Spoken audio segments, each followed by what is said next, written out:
지난 행복나눔 전도축제에 여러분 기도하시고 또 여러모로 협력하시고 섬기시고 수고 많이 하셨습니다. 여러분이 정말 기도하고 수고해 준 만큼 하나님의 은혜를 부어주셔서 우리 대광교회 새로운 기도의 불길이, 성령의 불길이, 부흥의 불길이 일어나게 된 줄 믿습니다. 지난 금요일날도 제가 그런 말씀 드렸는데, 이제 부흥 강사로 오시는 목사님과 담임 목사의 마음은 조금은 달라요. 조금은. 마지막 날 우리 장 목사님이 안수를 해주는데, 성도들이 나와서 안수하는데 옆에서 저는 지켜오면서 그냥 제 느낌이에요. 느낌. 우리 교회 성도들은 안수를 그냥 짧게 탁탁 지나가는데, 이렇게 보니까 우리 교회 교인도 아닌데 남의 교회 교인인데 꽉 붙잡고 계시더라고. 내가 말하고 싶더라고. 그거 우리 교회 교인 아니라고. 빨리 보내. 우리 교인을 좀 오래 해줬으면 좋겠는데. 근데 이제 강사 목사님은 모르시니까, 우리 교회 교인인지 아닌지 모르니까. 그런데다가 우리 교회 교인은 그냥 툭툭툭 지나가는데, 갑자기 남의 교회 교인이 그냥 은혜를 받아가지고 푹 쓰러져가지고 이게 앉아가지고 계속 기도하는데, 좀 거시기 하더라고. 이게 담임 목사의 마음은 기왕이면 하여튼 우리 교회 교인한테 더 좀 신령한 꼴을 많이 먹이고 좀 더 은혜를 받게 했으면 하는 그런 바람이 저한테 있기 때문에 그렇죠. 제가 이번에도 참 담임 목사는 그런 엄마의 마음이구나. 강사 목사님은 성도들의 그 사정이나 형편을 잘 모르니까 그냥 원리 원칙대로 말씀하시는 거죠. 또 그래야 되고. 그러니까 그냥 이 잡것들아 이러면서 했는데, 그분 형편이 있는데, 담임 목사 알잖아. 그분 다 사정이 있으니까 손도 못 드는 거고 다 사정이 있으니까 그런 건데, 이 잡것들아 손 안 드냐고 근데 그 마음 다 아시죠? 그런 마음 여러분 다 강사 목사님의 마음도 여러분 이해하시라 보고, 또 담임 목사의 마음도 이해하시라 보고, 아무쪼록 이번에 주신 은혜들 정말 잊어버리지 마시고, 여러분 신앙에 좀 새로운 어떤 도전이 되고 또 새로운 변화의 전기가 돼서 여러분 신앙이 좀 한 단계 더 이렇게 업그레이드, 성장하는 그런 기회가 되기를 바랍니다. 저는 이번에 개인적으로 참 많은 은혜를 받았고 또 도전을 받았습니다. 우리 장경동 목사님 가까이서 뵈니까 정말 참 다르긴 다르구나. 목사님 모시고 사우나를 갔는데, 좀 그런 데 가면 좀 모른 척 해주면 좋은데, 그 한증막에 들어가지고 우리 목사님들하고 그 몇 분이서 딱 앉아있는데, 그 앞에 어떤 아저씨가 대뜸 장경동 목사님이죠? 다리를 싹 오므리게 되잖아. 이거 어떻게 아주 그런 데서 모른 척 하면 좋은데 말이야. 참 식당에도 그렇고. 이제 김원희 목사님이 그런 말씀 하시더라고. 장 목사님 차 있잖아요. 저 이렇게 스타렉스 리무진인데 2년에 한 번씩 바꾼대요. 그래서 무슨 목사님이 사치를 부리나 왜 2년에 한 번 차를 바꿔야 했더니, 사치를 부려서가 아니라 1년에 15만 킬로, 20만 킬로를 뛴답니다. 2년이면 30만, 40만 킬로를 뛰는 거예요. 그러니까 차를 계속 타고 살 수가 없는 거죠. 40만 킬로, 택시도 아니고. 그러니까 차를 2년에 한 번씩 바꿀 수밖에 없다고. 옛날에 우리 존 웨슬리 목사님이 복음을 전하려고 말이 지쳐 쓰러질 정도로 그냥 말 타고 돌아다니면서 지구를 몇 바퀴 돌 정도로 복음을 전하셨다는데, 그렇구나. 나도 그래야 되겠다. 나는 뭐 하고 있나? 이런 도전을 참 많이 받았습니다. 여러분이 기도를 많이 해 주시면 부족하지만 그런 역사가 이 종에게도 또 우리 대광교회도 일어날 줄 믿습니다. 그냥 이것이 그냥 하나의 행사로 끝나면 안 되고 우리 마음이 깊이 좀 새겨져야 됩니다. 그래서 조금 복습하는 마음으로 오늘 말씀을 준비했는데, 전도축제 둘째 날 저녁에 강사 목사님이 그런 말씀해 주셨죠. 죽고 사는 것이 뭐에 달렸다고요? 이 말에 달렸다. 말에. 그래서 우리가 말을 잘해야 되는데, 예를 들면 예수님은 주로 어떤 말을요? 기적의 말을. 아브라함은 믿음의 말을. 모세는 능력의 말을. 바울은 소망의 말을. 기억 참 잘하시네. 그래가지고 이제 강사 목사님 쭉 설명하다가 마지막에 이제 소망의 말을 하려고 그랬는데 바울이 주로 소망의 말을 하는데 시간이 딱 보니까 벌써 다 된 거예요. 그래서 소망의 말에 관해 대해서는 많이 못하신 겁니다. 그러니까 제가 그때 하나님이 담임 목사한테도 조금 여지를 남겨주시는 거예요. 저건 내가 해야 되겠다. 예. 그래서 여러분, 예수님은 기적의 말씀, 또 아브라함은 믿음의 말, 또 모세는 능력의 말, 그거는 여러분 이번 전도주의 은혜를 많이 받았으니까 여러분 특별히 기억에 두시고, 바울은 주로 소망의 말을 많이 했다. 그러면서 강사 목사님이 대표적으로 꼽은 본문이 이제 오늘 말씀이에요. 그러니까 이 본문 말씀을 하시려다가 시간이 다 되는 바람에 다 못했어요. 자, 바울이 어떤 소망의 말을 하냐면, 자, 이런 겁니다. 8절, 9절의 말씀. 8절, 9절. 한 번 더 읽죠. 시작. 우리가 사망으로 세상을 당하여도 살리지 아니하며 답답한 일을 당하여도 지체하지 아니하며 박해를 받아도 변화되지 아니하며 어떤 일을 당하여도 망하지 아니하고. 아멘. 한마디로 이야기해서 절망할 수밖에 없는 상황이지만 나는 절대로 절망스럽다는 얘기를 안 하겠다는 거예요. 우리가 세상 말로 목에 칼이 들어오는 한이 있더라도 나는 절대로 그런 절망적인 말은 하지 않는다. 나는 소망의 말만 하겠다. 그런 고백입니다. 여러분, 말이라는 게 참 무서워요. 부메랑 아시죠? 부메랑? V자로 생긴, 이거 탁 던지면 휙 돌아가지고 자기한테 돌아옵니다. 말이 다른 사람에게 영향을 미칠 뿐만 아니라 결국 돌아와서 자기에게 영향을 미치게 돼 있어요. 믿음의 말을 하게 되면 믿음의 집을 짓고 사는 거예요. 사랑의 말을 자꾸 하게 되면 내가 사랑의 집을 짓고 삽니다. 소망의 말을 많이 하면 소망의 집을 짓고 사는 거예요.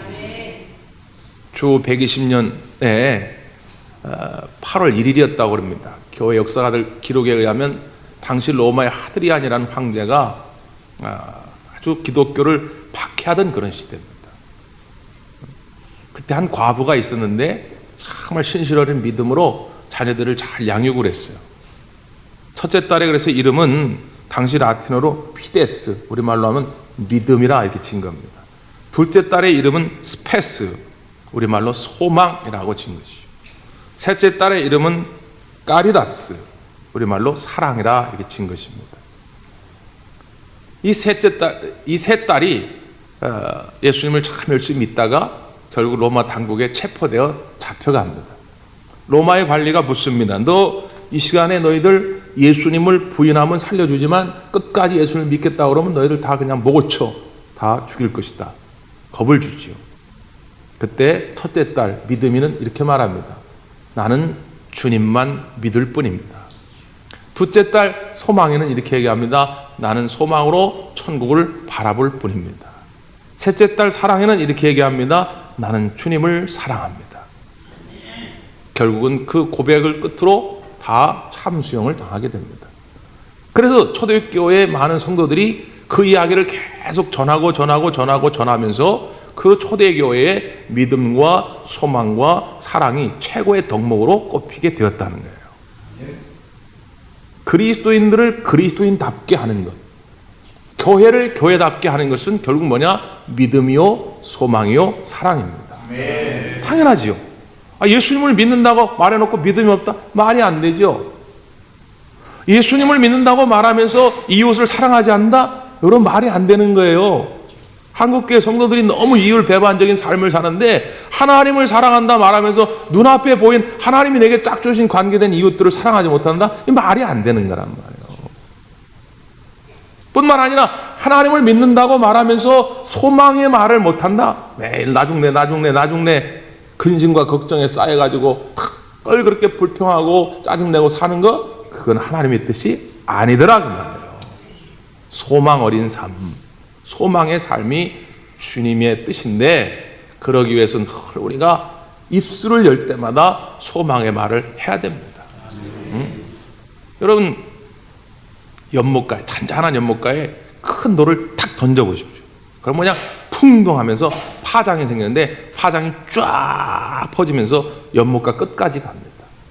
내가 말이라고 하는 걸 딱 던져버리면 이 파장이 쫙 퍼져서 내 주변의 사람들과 환경들에게 영향을 주고 결국 그것들을 변화시켜 갑니다. 여러분 잘 보세요. 매일 투덜거리는 사람 있잖아요. 투덜거리는 사람 그 얼굴에 은혜가 있습니까? 기쁨이 있어요? 매일 투덜거리는 불평하는 사람들 치고 별로 긍정적인 삶을 사는 사람이 없어요. 입만 열면 다른 사람 욕하는 사람도 있죠. 비난하는 사람들. 누가 그 집사가 뭐 어땠더라, 그 권사 어땠더라, 그 장로 어땠더라. 매일 모여가지고 자기들끼리 매일 욕하고 비난하는 사람들. 그런 사람들 보세요. 주변으로부터 존경받고 사랑받는 삶을 사는가. 오히려 자기가 말하는 거에 10배, 20배 욕을 먹어. 근데 자기들만 몰라. 자기는 되게 어려운 척하고 다른 사람이 이렇고 저렇고 얘기하는데 다른 사람은 다 그 사람을 욕한다고. 다 그래. 이게 교회도 마찬가지고 직장에서도 마찬가지고 학교에서도 마찬가지고 다 그렇단 말이에요. 내가 어떤 말을 하고 사냐에 따라서 내 인생의 파장이 달라집니다. 내가 믿음의 말을 뱉기 시작하면 내 주변에서 믿음의 역사들이 나타나게 될 것이고, 내가 사랑의 말을 뱉기 시작하면 다른 사람들이 다 나를 존경해주고 사랑해주게 될 것이고, 내가 소망의 말을 하기 시작하면 염려, 걱정, 근심거리도 물러가게 될 줄 믿습니다. 목사님, 그게 어떻게 이렇게 가능합니까? 그게 쉽습니까? 지금 내 삶의 형편이 힘든데, 그게 이렇게 말대로 되나요? 물론 힘들지요. 그렇게 입만 열면 소망의 말을 한다는 게 쉽지 않습니다. 근데 우리에게는 그럴 만한 힘이 있다. 그 근원이 있다. 근원. 그게 뭐냐면 앞에 우리 7절의 말씀입니다. 7절. 큰 목소리로 한 번 더 봉독합니다. 시작.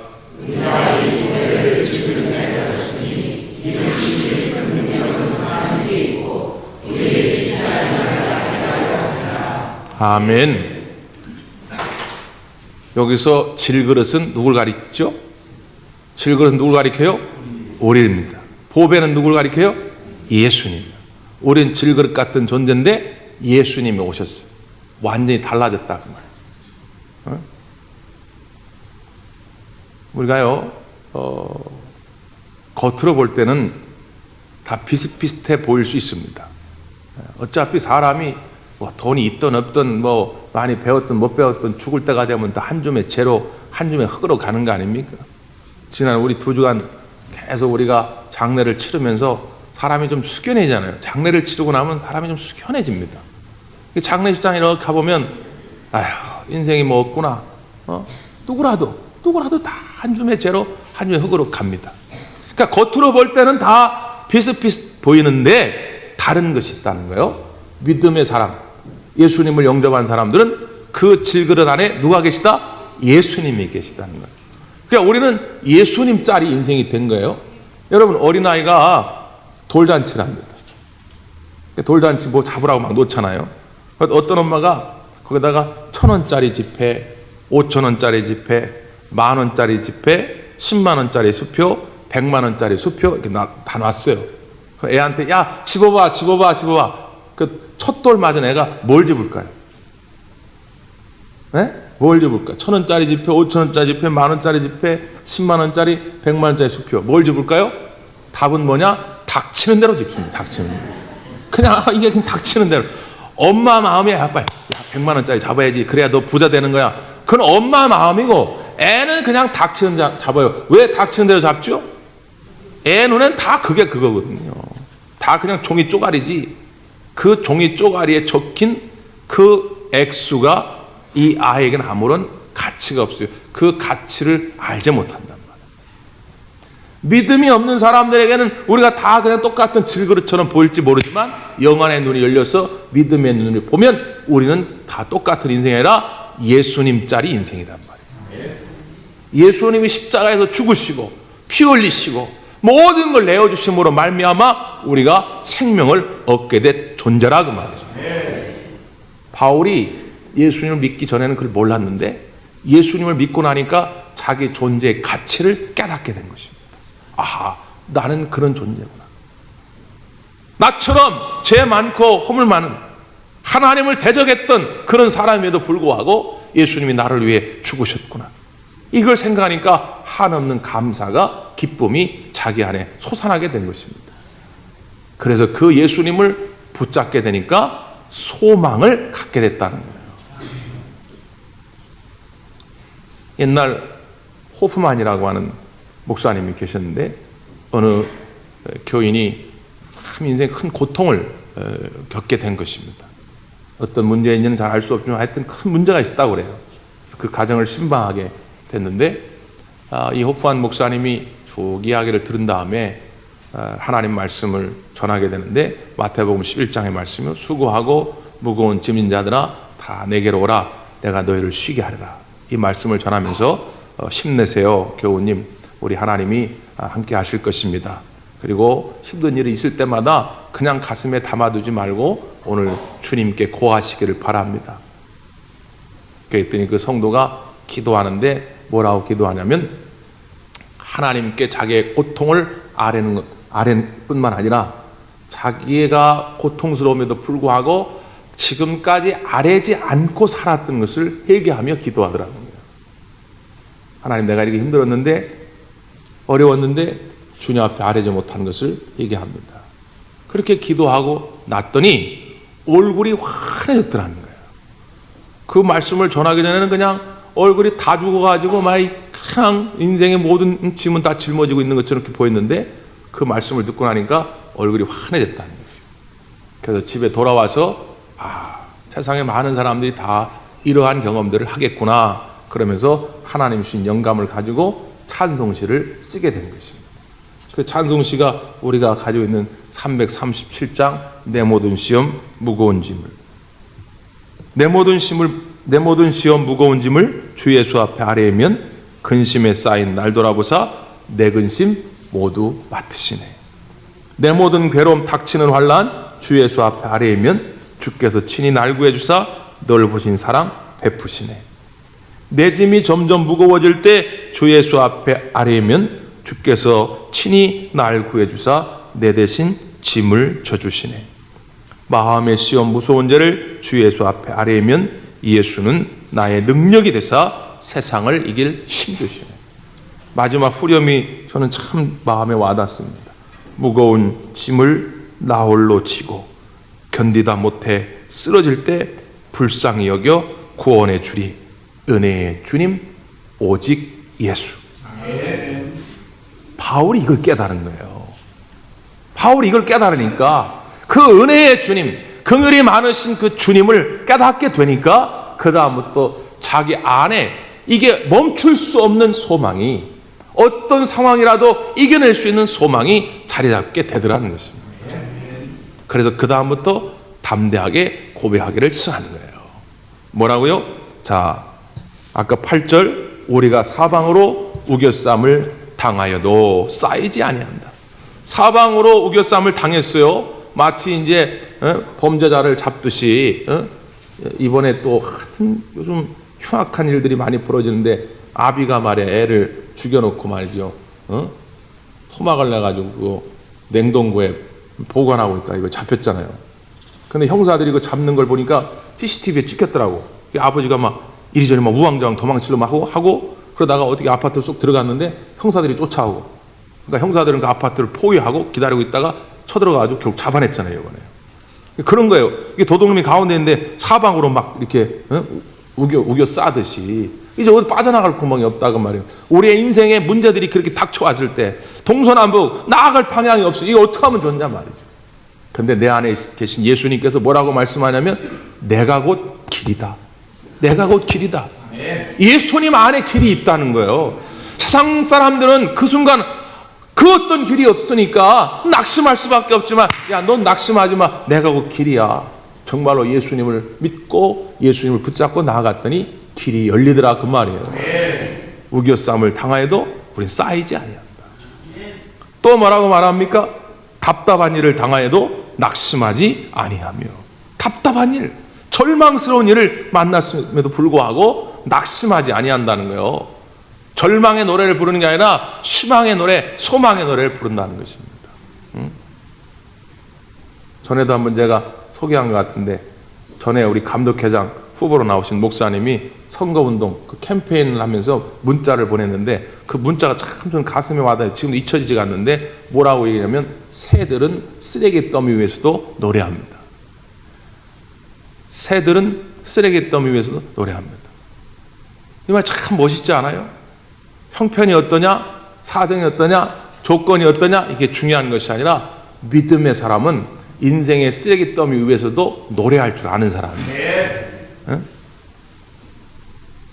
철로 역정 가운데 그 이야기 있죠. 왜? 크리스찬이 소망이와 함께 천성을 향해 나아갑니다. 철로 역정이 그런 이야기죠. 그런데 천성을 향해 가는 길이 그렇게 순탄치가 않아요. 여러 어려운 길이 있습니다. 가다가 이제 큰 길을 만나서 야 살았다 싶었는데 그 큰 길을 딱 들어가니까 처음에는 큰 길이었는데 가다 보니까 점점 좁은 길이에요. 그런데다가 막 골짜기에 들어서게 되는데 어두컴컴한 그곳에 폭우가 막 쏟아집니다. 진퇴양난이에요. 이리 가지도 저리 가지도 못합니다. 그래서 크리스찬 소마이가 둘이 부둥켜 안고 지쳐 쓰러진 것입니다. 한참을 잤는데 잠에서 깨고 나니까 큰 거인이 말이죠. 크리스찬과 소망이를 째려보고 있어요. 그 거인의 이름이 뭐냐? 절망입니다. 그러면서 그 절망이라는 이름의 거인이 겁을 주죠. 야! 감히 허락도 없이 내 영역을 침범해? 너희들 이리 와. 그러면서 독배를 줍니다. 이 독을 탄 이 술을 먹어라. 응? 그리고 주지요. 근데 안 먹으려고 버텨봅니다. 그러니까 너희들 그러면 하루만 더 준다. 오늘 저녁 안에 이걸 먹고 죽어라. 그렇지 않으면 내일 와가지고 내가 너희들 갈갈기 찢어 죽일 것이다. 겁을 주죠. 그래서 그날 밤 아주 뜬 눈으로 밤을 지새우는데 그러다가 문득 이 크리스찬 가운데 감동이 생겼는데 어떤 감동이냐? 아하, 내게는 이 감옥으로부터 탈출할 열쇠가 있었는데 그걸 내가 몰랐네. 막 옆에 소망이를 깨워줘요. 야, 소망아 일어나봐. 에? 우리가 이 거인의 영역의 감옥에 갇혔는데 우리는 여기서 충분히 탈출할 수 있어. 그러면서 품 안에서 열쇠를 꺼냅니다. 그 열쇠의 이름이 뭐냐? 언약입니다. 언약. 하나님이 우리에게 주신 약속의 말씀이에요. 그래서 그 열쇠를 가지고 여니까 철컥하고 열리는 거죠. 절망이라고 하는 그 거인이 다스리고 있는 마음의 감옥도 얼마든지 열 수 있는 열쇠를 하나님 우리에게 줬는데 그게 뭐냐? 하나님의 약속의 말씀입니다. 초등학교 1학년이가 처음 교회학교 예배에 참여했는데 교회학교 선생님이 그랬다죠. 이제 말씀을 전하려고 여러분 성경 속에는 뭐가 들었을까요? 이 아이가 이제 성경 속에 뭐가 들었나 이렇게 뒤지다 보니까 자기 누나가 중학생인데 교회 오빠로부터 받은 연애 편지가 들어있더라는 거예요. 선생님 성경 속에 보니까 우리 누나 연애 편지가 있어요. 선생님이 맞습니다. 성경은 연애 편지인데 하나님이 우리에게 쓰신 연애 편지예요. 여러분을 너무 사랑한다. 성경이 무슨 이야기입니까? 하나님이 우리를 향한 이 러브 스토리 아니에요?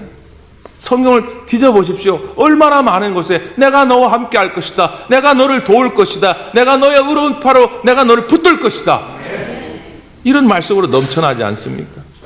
그 약속의 말씀을 붙잡고 절망의 감옥으로부터 탈출하라 그 말이죠.